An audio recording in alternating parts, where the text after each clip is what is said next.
Dragi gledalci, sada ćemo se upoznati sa jednom prosječnom porodicom. Ja ću ovu biljku da držim zbog kadra, mislim da je lepše. A vi samo nemojte da mi snimete kako držim, kao to negde u pozadini. Može. Ja sam ćerka. Inače, što se tiče godina, o tome možemo nekom drugom prilikom, kad se za to ukaže prilika.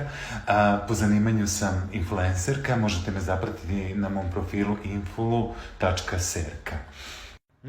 Bolje kod kuhinje, tu ja živim. Snimajte kuhinju, može pozadi da se vidi i ovaj kaban. Možem. Ja sam Rob.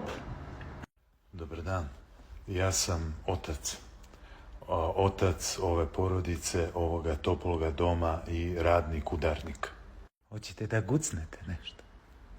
Ima rakija iz doma, na poslu ste.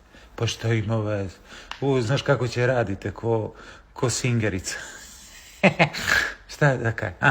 Di da gledam.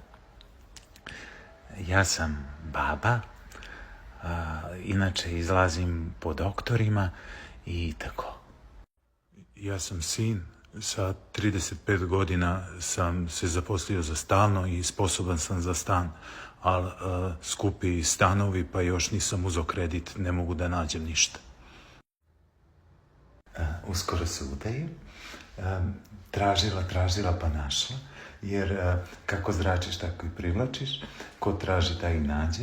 I nije to sad neka ljubav da se ubiješ, ali možda i bolje, mislim da nije ljubav. On je dobar, onako radi, ima stan iznajmljuje u periferiji, ali čekam kad moji, daleko bilo, odu na onaj svet, da prodam ovaj stan pa da dobijem polovinu, pa možda kupim ja nešto.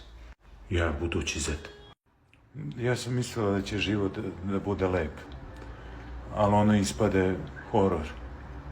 Znate, porodica je baza. To sve što ovo dolazi sa zapada, to nije dobro. To nije dobro. Mora se poštuje porodica i da se bude u kući, da se bude glava porodice. Kao što vidite, mi smo jedna srećna porodica. Ja bih samo da poručim ženama. Žene, ne dajte se.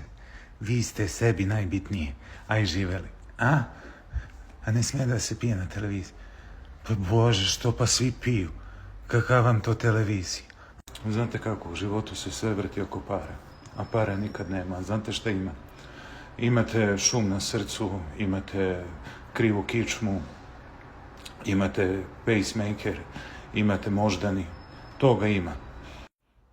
Ja sam deda. Čekam da umrem i da se terat u majčinu.